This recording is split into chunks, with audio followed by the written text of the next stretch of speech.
Well, good afternoon, everyone. My name is Mark Skidmore. I'm the director of the North Central Regional Center for Rural Development, or NCRCRD. And welcome to today's webinar. The title of our webinar is The Relationship Between Opioid Prescriptions and Child Removals. This webinar is sponsored through a collaborative project between Purdue University and the NCRCRD. It began as part of a Rural Health and Safety Education grant and is continuing with support from SAMHSA. So I'd just like to acknowledge that and welcome everyone to the webinar. Today's webinar speaker is Professor Troy Quast from the University of South Florida. Dr. Quast is an economist who received his doctorate in economics from the University of Florida. His research interests include the impact of the opioid crisis on children, the relationship between economic fluctuations and health outcomes, and the impact of natural disasters on health status and the utilization of health services.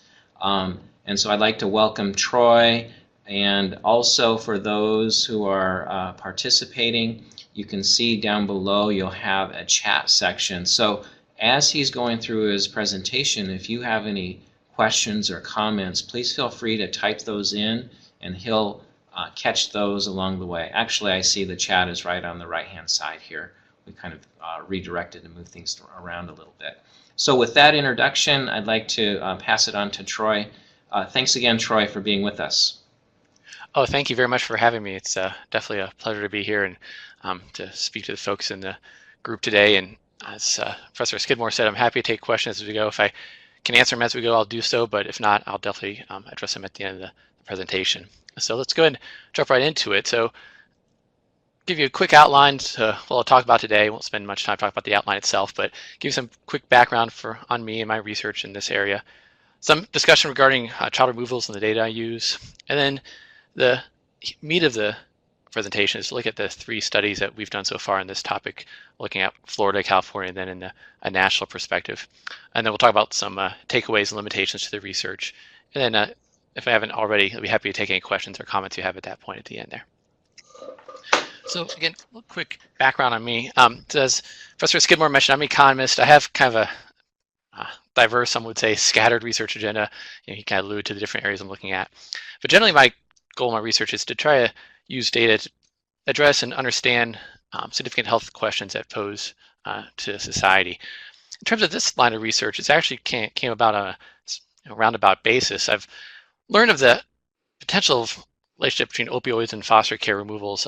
This has both first and secondhand. Secondhand, through reading news reports in the past, and where there were a lot of concern that state officials that the opioid epidemic was leading to a lot of child removals, but also first-hand basis for myself. My wife and I are actually fostering a child here in Florida, and as soon as we were licensed to foster, we were had pretty much an avalanche of requests to take additional children. And so, talking to some of the caseworkers and asking, what was the reason for this, so many calls that we're getting, and a lot of them will point to this potential of the opioid epidemic. A lot of parents were being inhibited from taking care of their children, and a lot of kids were entering the system. And it says there, I was as an academic, I kind of went to the literature look and see what was done on this topic, and really surprised by the lack of research on this question. So that was kind of my impetus to jump into this topic.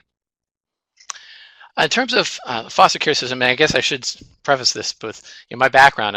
I'm still relatively new to this notion of child welfare and also into the opioid area. So in terms of your questions and comments, I'm happy to hear your expertise on this as well. But quickly discussing the topic of child removals, as it says there, grounds for removals can include when the child has been abused, neglected, or abandoned, or suffering, or is in imminent danger of illness or injury.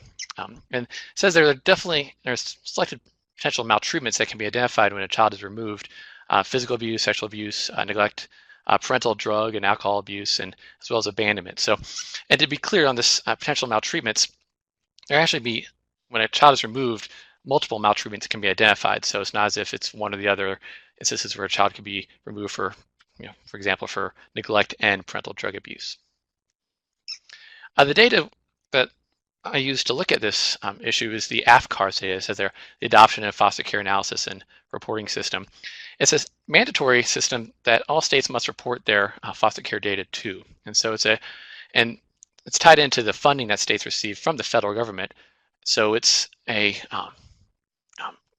arguably a pretty accurate representation of the number of the situations of foster care throughout the country, given states are dependent upon that reporting for their funding in some extent. The key variable we use in the study is the number of children removed by county, and I say year, but you'll see one of the studies we look at quarterly, but by county and cause. So we're looking at how many children removed in that county in a given time period and for what cause. And we normalize that number of children by typically the per 1,000 children in that county. Okay. And as I mentioned a second ago, children may be removed for multiple causes. So if you would ever look at the counts of kids removed across the different causes, you would potentially double count the children, just to be clear about that. Okay, so let's dive into the Florida study. This is the first investigation we did in this area. So it says there we looked at Florida data from 2012 to 2015, used annual data in that study. And as mentioned before, we use the number of children removed per 1,000 children aged 0 to 19. And the three areas we looked at for this study were for all causes, and then also for parental drug abuse, and then also for parental neglect. So those are kind of the three main areas we looked at. And the variable we use to control for the prescriptions is the number of opioid prescriptions per 100 capita in that county. Okay, and so as I said there, that data comes from the Florida Prescription Drug Monitoring Program, which in Florida is a pretty robust system that the physicians and pharmacies must report their drug prescriptions to. And just to give you some feel for how large these variables are, for instance, the number of children removed per 1,000 for across all causes is 4.3 in our sample period. And then whereas the number of opioid prescriptions per 100 capita during that sample period was roughly 93.4. So in other words, on average, per 100 individuals, there were 93.4 prescriptions for opioids in a given year. Opioids were not certainly the only potential influence on the number of kids removed. We also try to control for other variables in the study. So for instance, we looked at different types of drugs, for instance, benzodiazepines, stimulants, we included the prescription rates for those. We also included demographic variables, including population percentages by gender, race, ethnicity. And to control for potential economic effects, we also include the poverty rate as a potential confounder to influence that could potentially influence the rate of child removals. And also, based upon some of the concerns expressed in the news, we also looked at the analysis. We separated it by quartile of white population proportion. So in other words, we ranked the counties from those having the least or lowest proportion of whites to those rating or having the highest proportion in 4 separate categories, and looked to see if the relationships that we saw for the overall state appeared to vary when we split up the counties into those 4 groups. What do we find? So we found that, and I'm going to use a term here that for those of you who are not too keen on statistics might make you cringe a little bit, but it's idea of a standard deviation, that term you see on the screen there. Standard deviation, think of it as just a measure of how much a variable typically varies. Okay, so kind of the typical movement of that variable. So it says there, a 1 standard deviation increase in the prescription rate in this sample for our data was associated with a 32% increase in the rate of removals due to parental neglect. Okay, and so kind of given some context to that value there, this 1 standard deviation increase that was correlated with roughly 2,000 additional children removed from their homes. And if you put that in a financial perspective, on terms of the cost to the state, that results, if you a rough estimate of roughly $20,000 per child per year, that comes out to roughly $40 million per year. Okay, so again, 1 standard deviation increase in that prescription rate is associated with that, roughly $40 million per year increase in state costs. And as I mentioned, we did look at that analysis by white population proportion in the quartiles, and for those counties that had the highest proportion of white residents, those associations were twice as large or even larger than those in the counties with the lowest white population proportion. So somewhat extent confirming this conventional wisdom that the opioid crisis had especially strong effects in largely white areas. Okay, so that was the Florida study. We next turned our attention to California. And California was a little bit different study in that, first off, our data set was a little bit longer in terms of time period, 2009, 2016. And for California, we're also able to obtain quarterly data. So it gave us more frequent data, which arguably gave us a cleaner measure of how closely related the opioid rates, opioid measures were to child removals. And you see there we have the same outcome variables, again, number of removals per 1,000 children for those 3 different causes. But our opioid variable is a little bit different in this analysis, and arguably a little bit better. We're looking here in this analysis at the rate of residents prescribed 90 or more morphine milligram equivalents, or MMEs, per day. That 90 MMEs per day is actually a CDC threshold that CDC has established as prescriptions above that level are problematic and could lead to dependency.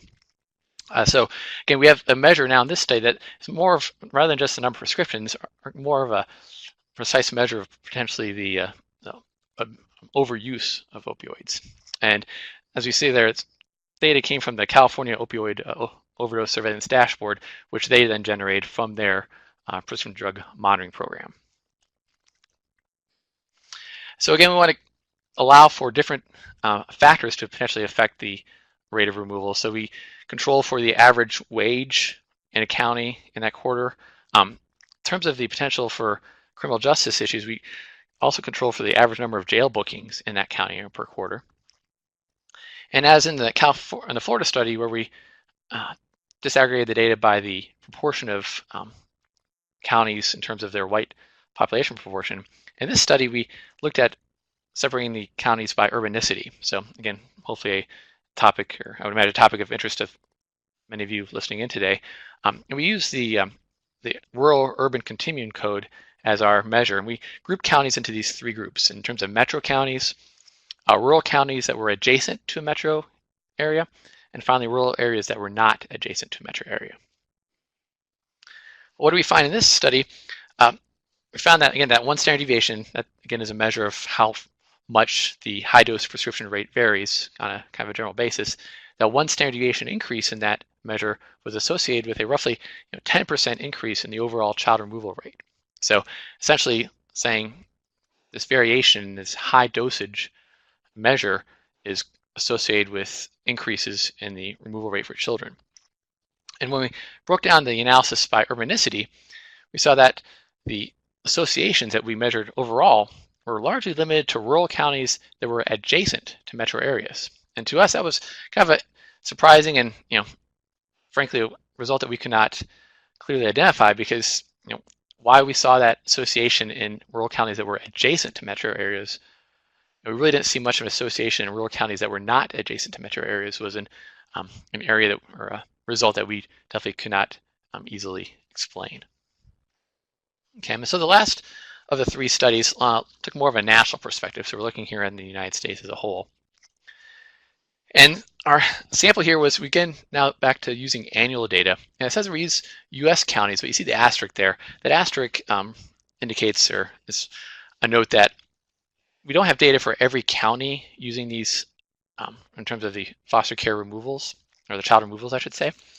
Within the data that we have of the roughly 3,100 US counties, roughly 2,000 were unidentified. Their identities were masked because they didn't have enough, or I shouldn't say didn't have enough, but they didn't have a threshold of 1,000 foster care episodes. And so we had to aggregate those 1,950 counties into kind of state-specific pseudo counties. So kind of a little bit of a minor detail there, but just to be clear, we don't have data for every single county. Some of these counties we had to aggregate into what we're calling pseudo counties. In terms of our removal variables, now we're just looking at all causes and parental drug abuse. And then our opioid measure here is the number of opioid prescriptions per 100 residents per year. So that reflects, again, that same variable we used in the Florida study.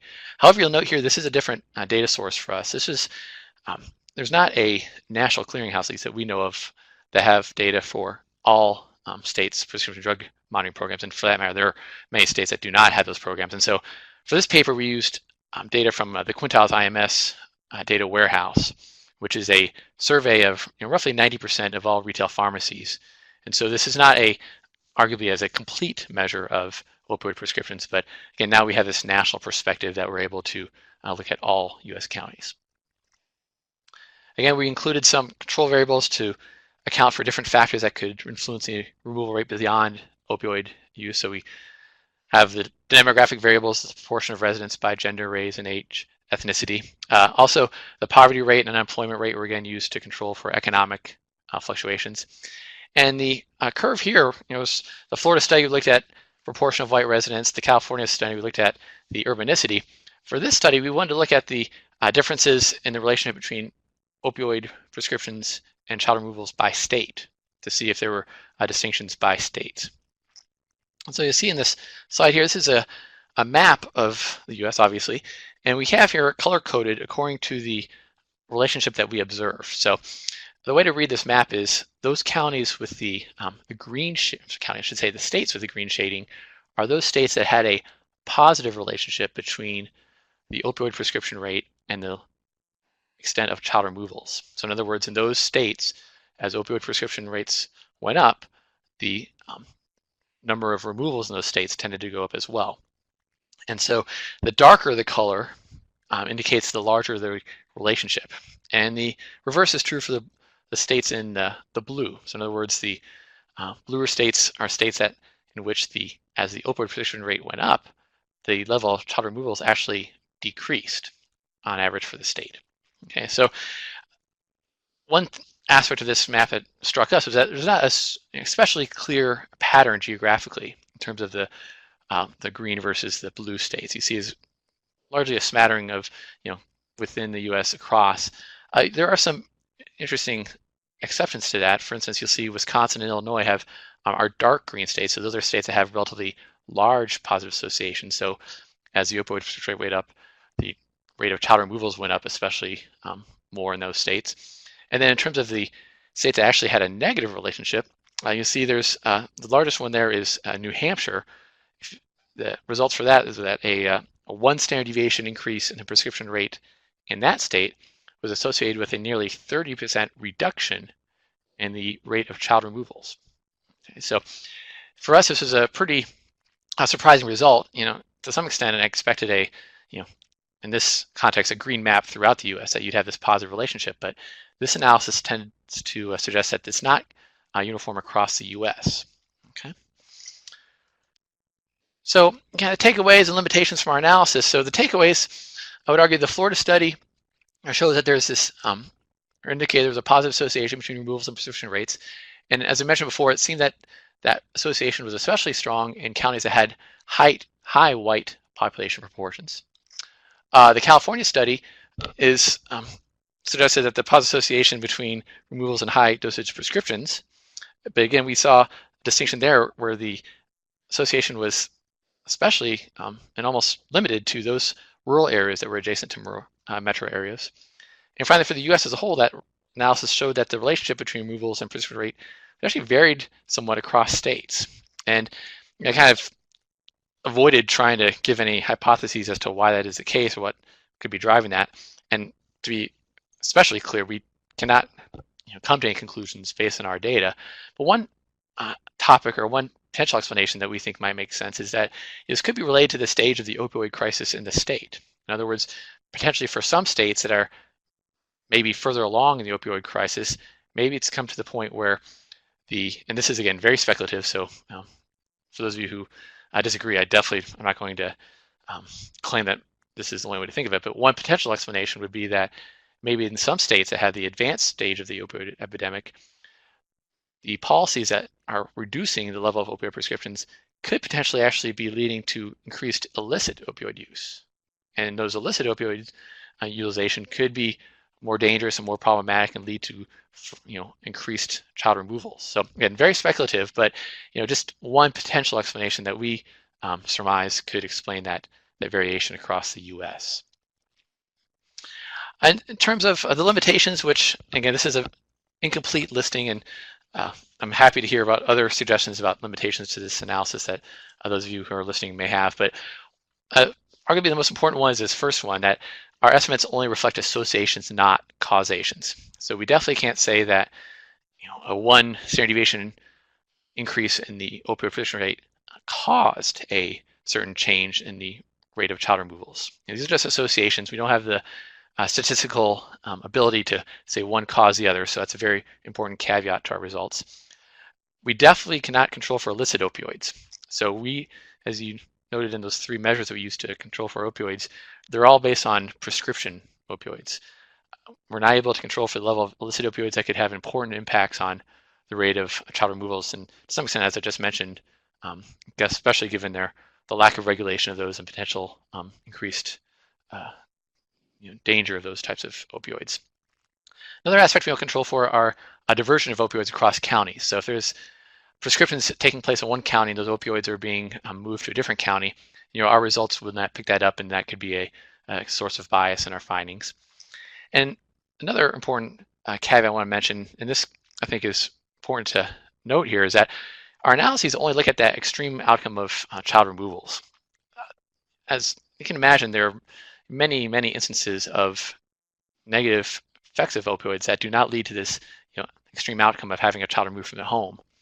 And so for us, it's our way of kind of viewing the results as being maybe a lower bound for the extent of the problem, that you have many homes in which the child may not be removed, but where there's a potential for a very negative impact on that child while they're growing up. And actually, one other limitation I want to mention that's not listed here is that, and this is for those of you who are in child welfare, probably one of the limitations you're screaming at your computer monitor right now, wanting to point out, is that there's very different policies and procedures in terms of child removals across states and even within states and even over time. So I can speak for Florida, for instance. We passed a law in, I think took effect in 2015. I apologize if I had that year wrong. That changed somewhat the criteria by which children are removed from their homes. And we try to control for those types of changes statistically, but there are definitely, especially in the national analysis, there are many things going on within states, across states, that we can't perfectly control for, and so we cannot say our results are not biased by those instances. So with that, I will say thank you and take any questions or comments. I see a question from about how profitable it is for a doctor to prescribe an opioid. That is again, it kind of goes into the minutia of the kind of physician aspect of opioids. I cannot claim to have much insight into, and so I'll have to pass on that question. Well, thanks, Troy. While people are perhaps typing in some questions, I wanted to share an anecdote here in Michigan.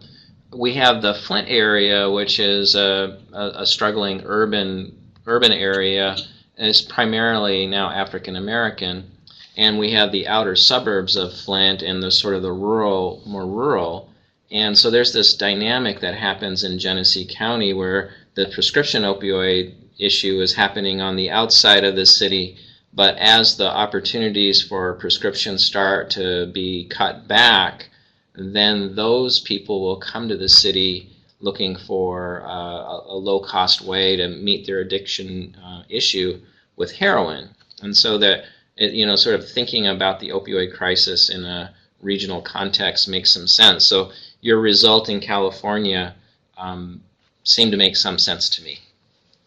Sure. No, that's thank you for that anecdote. And I think from our perspective, this different I don't know, kind of patterns that are being observed really, vary within state and across the country to a large extent.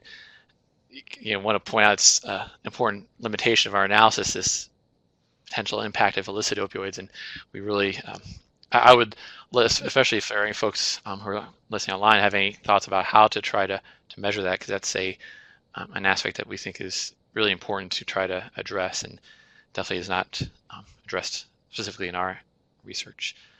I see a question here. How long are these children removed, and for what is the time frame of reunification? That's definitely an important question. The answer to that, I don't claim to have perfect information, but I do know that it definitely varies significantly across states. At least the average, for instance, in terms of Florida, I think the most recent number I saw was that the average time for, they call it a case plan time for a child in foster care is a little bit over 1 year. And so that average, as most averages do, masks a lot of variability. So there are some cases where, for instance, when a child is removed from their home, typically the parents are provided what's called a case plan, where it's a list of kind of accomplishments they need to make in order to regain their custody of their children, and that can include drug testing, might be psychological testing, it might be demonstrating income, demonstrating proof of residency. And for parents who are able to quickly make those adjustments, they can reunite with their children relatively quickly. And most states have a very strong preference for parental reunification. On the other hand, though, there are definitely cases that can linger for a long time. I don't want to bring my own situation too much in this conversation, but our foster situation is going on a little bit over 2 years now. And so it's a lot of variability. It can, and I want to be clear, I'm not claiming that my child's has anything to do with the opioid situation, but these foster case plans can take a long time and can go through lots of curves and redirections that can extend the cases for quite some time. Hopefully I answered that question adequately. If I did not, please let me know.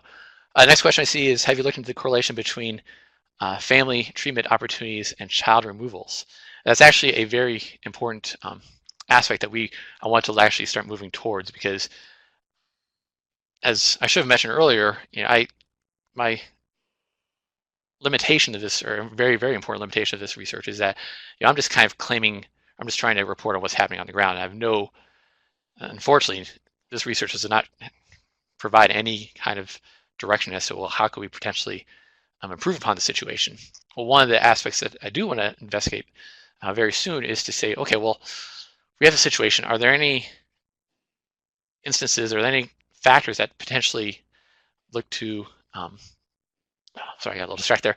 Any factors that potentially lead to a reduction in the rates of child removals? And one of the important aspects that I want to look at is this potential treatment opportunities. So, be it family treatment opportunities, if there's localities that have higher levels of substance abuse treatment facilities, if there's some type of return, or some type of kind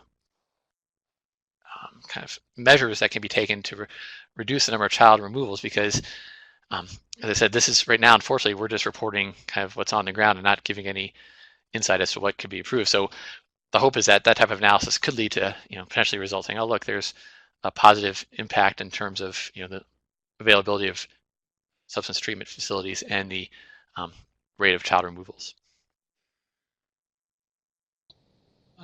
Troy, did you consider how many of the fostering situations are within the same family versus external to the family? No, our data only look at instances in where the child is removed from their parents. So I don't believe we have the potential in our data to have that additional distinction. Grandparents or something like that. Yeah, no. Kinship care is very prevalent, and I think that's a important issue to look at as well. But for us, we're just looking at the rate of overall removals. Okay, thanks. As another question, do you think that it would be possible to test your hypothesis? For example, in Ohio or West Virginia, where the crisis is very advanced, versus a place where it seems to be a little bit behind, and the finding that you could imagine prescription rates tailing off, which they have over the past several years. But as those prescription rates tail off, there's a lot of evidence suggests that those who are addicted are turning to heroin or other illicit opportunities. And so I think your hypothesis is a reasonable one and maybe testable. Do you plan to explore that at all?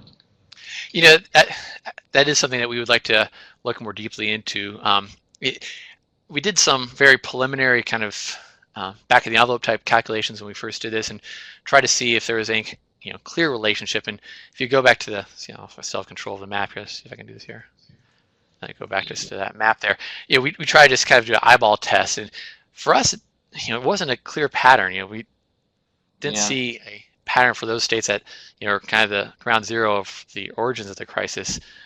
Especially see, like, for instance, West Virginia and Ohio, we did not see association at all in those states. And so, our quick reaction to that was there wasn't a clear indication. But no, I think that's an important aspect to look into in terms of, is it a artifact of how far along they are in the crisis?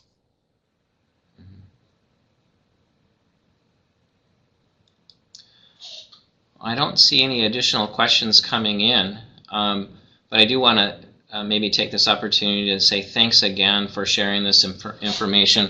I think it's very important, and there are so many potential long-run implications of children being removed from their families that this highlights the very long-run implications and impacts of the crisis. So even as we get a handle on perhaps the immediate crisis, we can expect many years of ongoing challenges that are indirect as a result of it, and so I think your work highlights that.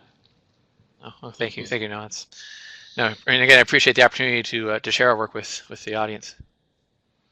Yeah. Well, okay. So I don't see any other questions coming in. So maybe now is a good time to say thanks again and wish everybody a good rest of your afternoon. Thank you, everyone. All right. Take care.